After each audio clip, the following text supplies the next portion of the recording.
Hello students, welcome back to M Pariksha. तो आज की इस वीडियो में हम डिस्कस करेंगे दिसंबर 2 2023 के कुछ इंपॉर्टेंट करंट अफेयर्स, जैसे कि हमने कल से ये सीरीज स्टार्ट की थी। तो आइए स्टार्ट करते हैं आज की इंपॉर्टेंट न्यूज।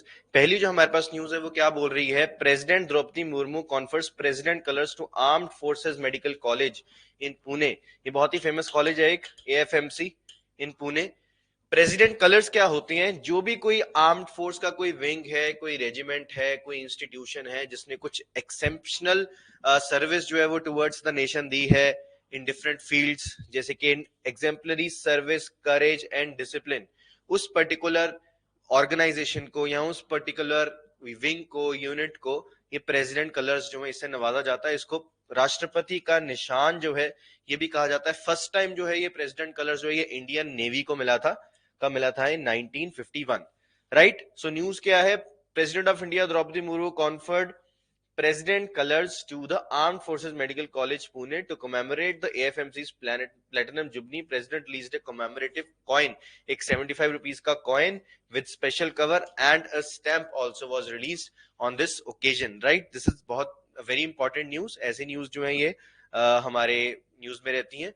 और प्रेसिडेंट ऑफ इंडिया की बात करें, सो प्रेसिडेंट ऑफ इंडिया जो है ही और she is known as supreme commander of armed forces. ये जब हम कॉन्स्टिट्यूशन पढ़ते हैं उसमें हम पढ़ते हैं supreme commander of armed forces. Armed forces कौन कौन सी हैं? सिर्फ 3 ही आर्म्ड फोर्सेस होती हैं, आर्मी, नेवी एंड एयरफोर्स। और हमारे कॉन्स्टिट्यूशन का article 53 says that president of India is supreme commander of armed forces. इनकी और भी कुछ मिलिट्री पावर्स होती हैं, जैसे कि अगर कोई वॉर डिक्लेयर करनी है या कोई पीस को कंक्लूड करना है तो उसमें प्रेसिडेंट जो है वो अनाउंस करते हैं कि वॉर होगी या पीस कंक्लूड होगा।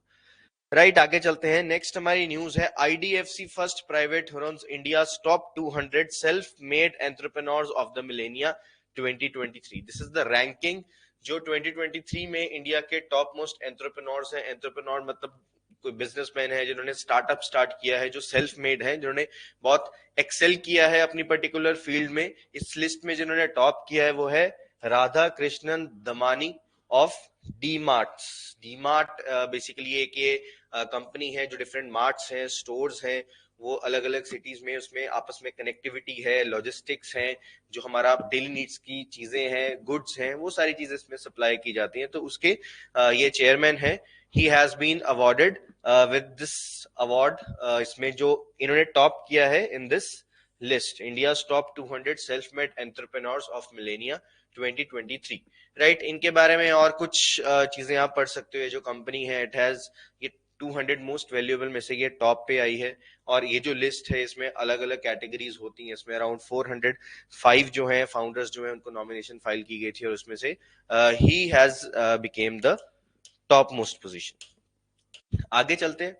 Government of India and Manipur signs peace agreement with UNLF.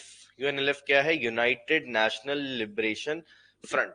सो जो नॉर्थ ईस्टर्न स्टेट्स हैं, जैसे कि फॉर एग्जांपल मणिपुर है, वहां पे बहुत सारी ऐसी ऑर्गेनाइजेशंस हैं या ऐसी कुछ सोसाइटीज हैं, कुछ ट्राइबल्स हैं who are not able to include themselves into the main stream India. और ट्रेडिशनली अगर हम देखें तो बहुत सारे इश्यूज चल रहे हैं, जैसे यहाँ पे मणिपुर में इनर लाइन परमिट्स ये इशू किए जाते हैं। अगर किसी ने मणिपुर में जाना है तो कुछ ऑटोनॉमस काउंसिल्स है यहाँ पे, जहां पे मतलब हम कहें कि इलेक्शंस नहीं होती है, हमारा पंचायत जो है वो एस्टैब्लिश नहीं होती है। कुछ ऐसे एरियाज हैं which are out of the laws of parliament या कॉन्स्टिट्यूशन ऑफ इंडिया की जुरिस्डिक्शन से बाहर रहते हैं। तो उसके लिए काफी टाइम से एक आर्म्ड कॉन्फ्लिक्ट चल रहा था इस ऑर्गेनाइजेशन के बीच में। सो इस ऑर्गेनाइजेशन और गवर्नमेंट ऑफ इंडिया के बीच में गवर्नमेंट ऑफ मणिपुर ने एक पीस कंक्लूड किया है। और ये अराउंड 60 ईयर से ये जो इशू है ये चलता हुआ आ रहा है। The peace agreement marks the end of 6-decade-long armed conflict. Right, the agreement was signed between the senior officials of Ministry of Home Affairs and Government of Manipur and the representatives of UNLF. Now, for the first time, the Valley-based armed group has agreed to return to the mainstream by giving up violence and agreeing to honor the Constitution of India and the laws of land. इससे पहले constitution of India और जो हमारे fundamental laws of land है, parliament के जो laws हैं, वो ये एक्सेप्ट नहीं करते थे, अपनी आर्म कॉन्फ्लिक्ट चला रहे थे। And they kind of practised, we can say, separatism या ये जो मेन स्ट्रीम हमारा जो पॉपुलेशन है या जो मेन स्ट्रीम हमारा जो पॉलिटिक्स है उससे थोड़ा सा ये सेपरेट चलते थे, राइट। उसके लिए एक कमेटी भी कॉन्स्टिट्यूट की गई थी जिसका नाम था the peace monitoring committee, which had to formulate the on ground क्या क्या रूल्स होंगे, क्या गाइडलाइंस होंगी, कैसे इन चीजों को हम फंक्शन करवाएंगे, राइट। आगे चलते हैं। नेक्स्ट है हमारी Ujjivan small finance bank partners with water.org to offer water sanitation and hygiene loans. So basically बहुत इंपॉर्टेंट न्यूज है ये। एक हमारा स्मॉल फाइनेंस बैंक है Ujjivan, it has partnered with the private company water.org।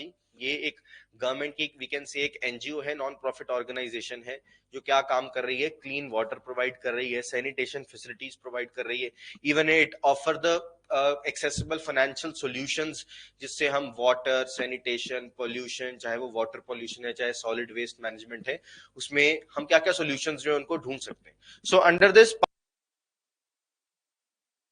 Idea है जिसमें क्लीन वाटर के जो प्रोजेक्ट्स हैं या सैनिटेशन के जो प्रोजेक्ट्स हैं उन चीजों को फाइनेंस किया जाएगा, एज वेल एज इसमें एजुकेशन भी प्रोवाइड की जाएगी, इंफॉर्मेशन कम्युनिकेशन ये सारी चीजें प्रोवाइड की जाएंगी कि कैसे हम पॉल्यूशन को या क्लीन वाटर को, इन चीजों को हम मॉनिटर कर सकते हैं, राइट। सो इस लोन के बाद हमारा जो अल्टीमेट एम है कि एक safe drinking water environment create किया जाए, एक हेल्दी एनवायरनमेंट क्रिएट किया जाए, जो हमारा एक क्लीन हाइजीन ये सारी चीजों को हम प्रमोट कर सके, ठीक है। उस चीज के लिए ये न्यूज है।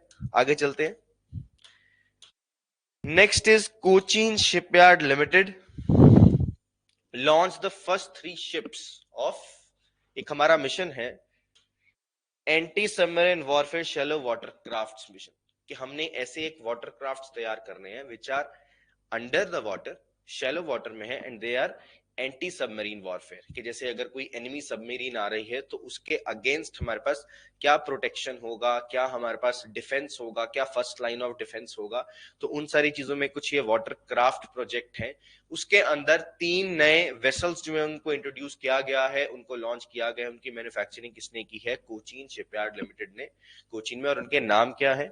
INS माहे, INS Malvan, INS Mangrol, and they have been introduced or launched in Cochin Shipyard Limited in Kerala for the Indian Navy. Indian Navy, you would be using these anti-submarine vessels, और जो एंटी सबमरीन ऑपरेशंस हैं ये basically low intensity maritime operations होते हैं, जिसमें mine laying की जाती है या जो टॉर्पिडोज हैं उनको लॉन्च किया जाता है। ये जितने भी ये वेसल्स होते हैं या एक ये जो हम इंडियन नेवल शिप्स होते हैं, सबमरीन्स बेसिकली, ये अंडर वाटर जो है ये फंक्शन करते हैं।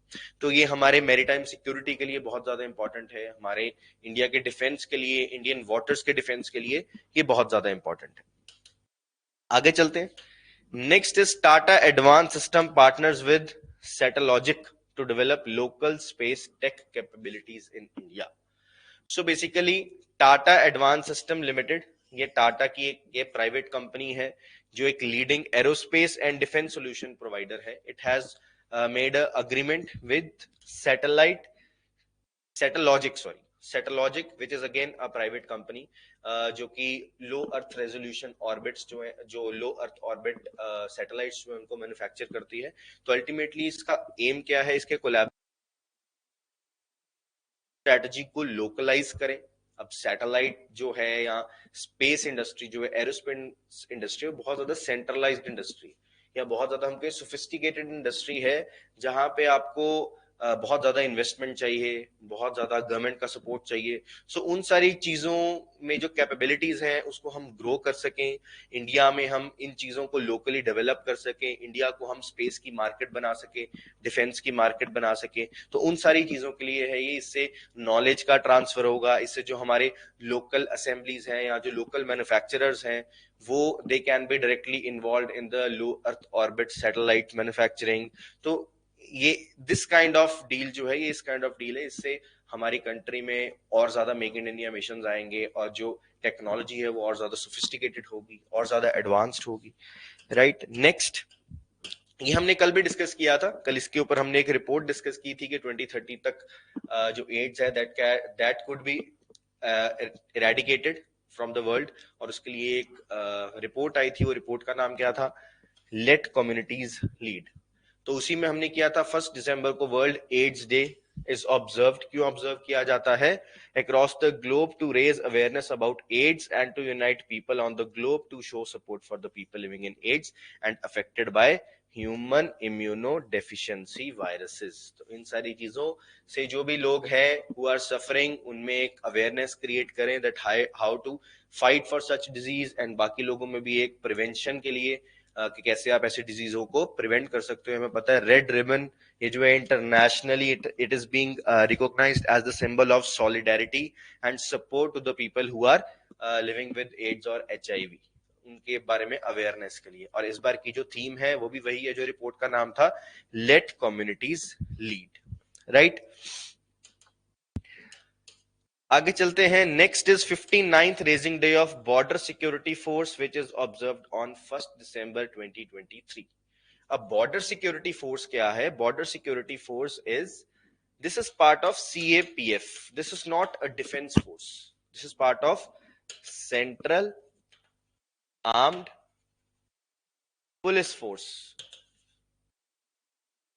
तो यहां पे हमारी कंट्री में जो फोर्सेस हैं वो दो तरह से डिवाइडेड है। जैसे एक डिफेंस फोर्सेस हैं, आर्मी नेवी एयरफोर्स, उसके अलावा कुछ और फोर्सेस हैं जो कि मिनिस्ट्री ऑफ होम अफेयर्स के अंडर आते हैं। डिफेंस में जो आर्मी नेवी एयरफोर्स है वो डिफेंस मिनिस्ट्री के अंडर आते हैं, ये होम मिनिस्ट्री के अंडर आती हैं। इसमें कौन कौन सी फोर्सेस हैं? CRPF है, central reserve police force, we have BSF border security force, we have SSB Sashastra Seema Bal, we have ISF Central Industrial Security Force, and last we have ITBP Indo-Tibet Border Police। अब ये जो सारी की सारी 5 फोर्सेस हैं, इनके पास अपने कुछ डेडिकेटेड टास्क्स हैं। जैसे कि CRPF है, इसकी क्या रिस्पॉन्सिबिलिटी है? to support the local police, state police in case of some terror attack or insurgency or riots or communal violence, उन सारे केसेस में ये पुलिस को सपोर्ट करता है। BSF border security force, it has been given the responsibility to guard our borders with Pakistan and Bangladesh. तो बांग्लादेश और पाकिस्तान के साथ जो हमारे बॉर्डर्स को गार्ड करती है, फर्स्ट लाइन ऑफ डिफेंस जो है that is BSF border security force. Then we have SSB Sashastra Seema Bal, this is force जिसके पास रिस्पॉन्सिबिलिटी है to guard our borders with Myanmar. तो हमारे लैंड बॉर्डर जो इन कंट्रीज के साथ टच होते हैं उनके साथ इनको ये डिफेंड करने के लिए। Then we have central industrial security force, जो भी सेंट्रल गवर्नमेंट की या गवर्नमेंट ओन्ड पब्लिक कंपनीज है, उन कंपनीज है या इंफ्रास्ट्रक्चरल इंडस्ट्रीज है या एयरपोर्ट्स है, वहां पे सिक्योरिटी प्रोवाइड करने के लिए CISF is employed. And last is ITBP Indo Tibet border police, ये जो है ये चाइना के साथ जो हमारा बॉर्डर है उसको गार्ड करती है सिक्योरिटी फोर्स। तो ऐसे ही BSF जो है it was raised in 1965 on 1st December 1965, so अभी इसको 59 years हो चुके हैं। so 59th raising day जो है that has been celebrated on 1st December 2023। Right, last news पे आते हैं हम। हमारी लास्ट न्यूज है, काफी इंपॉर्टेंट न्यूज है। अरुणाचल प्रदेश के CM Pema Khandu and US ambassador inaugurated the Hump World war II museum, the Hump World war II museum. अब वर्ल्ड वॉर II जो है कब से कब तक हुआ? 1939 से 1945 तक हुआ। किस किस के बीच में हुआ? 2 ग्रुप्स के बीच में हुआ। कौन कौन से ग्रुप्स थे? Allies and axis. अब अलाइज में कौन कौन से नेशंस थे? अलाइज में UK था, अलाइज में फ्रांस, USA, USSR जिसको बाद में हम रशिया भी बोलेंगे। एक्सेस में कौन कौन से थे? जर्मनी, इटली, जापान और कुछ और छोटे नेशंस थे। तो इनके बीच में ये वर्ल्ड वॉर्स हुई। अब इंडिया जो है इस टाइम पे India was under a British empire, so India was basically under UK। So India was also a participant in world war II which was fighting from British Indian army, British India की तरफ से। तो India में यहाँ पे अरुणाचल प्रदेश में एक hump route जो है that was inaugurated. This was basically a air route from Assam to China, treacherous air route. ठीक है, ट्रेचरसली मतलब एक हम कहें खुफिया एयर रूट था फ्रॉम असम टू चाइना। ठीक है, ये from which was passing from Arunachal Pradesh, Assam, Tibet, Yunnan, Myanmar, ये सारा जो हमारा साउथ ईस्ट एशिया है, क्योंकि यहाँ पे जापान और UK का डायरेक्ट कॉन्फ्लिक्ट हमें देखने को मिला है। इवन जापान जो है it's army tried to invade through Manipur and Naga Hills. यहाँ पे इनका एक प्रोजेक्ट भी था, You Go campaign, You Go offensive campaign was organized by Japanese army to invade British India. ठीक है, तो उन चीजों में, उस एरिया में, उस टाइम पीरियड में यहाँ पे this particular area became very important, right. So World War two के लिए उस चीज को डेडिकेट करते हुए the Hump World War two museum was inaugurated in Pasighat, east Siang district of Arunachal Pradesh. किस किसने इनॉग्रेट किया? कौन सी दो पर्सनैलिटीज थी? Pema Khandu, who is the CM of Arunachal Pradesh, with ambassador of US, United States of America, Eric Garcetti, right. तो ये हमारे सारे करंट अफेयर्स थे 2 दिसंबर के. Will meet in next class जिसमें हम 3 दिसंबर के करंट अफेयर्स जो है उनको डिस्कस करेंगे, right. Till then, thank you.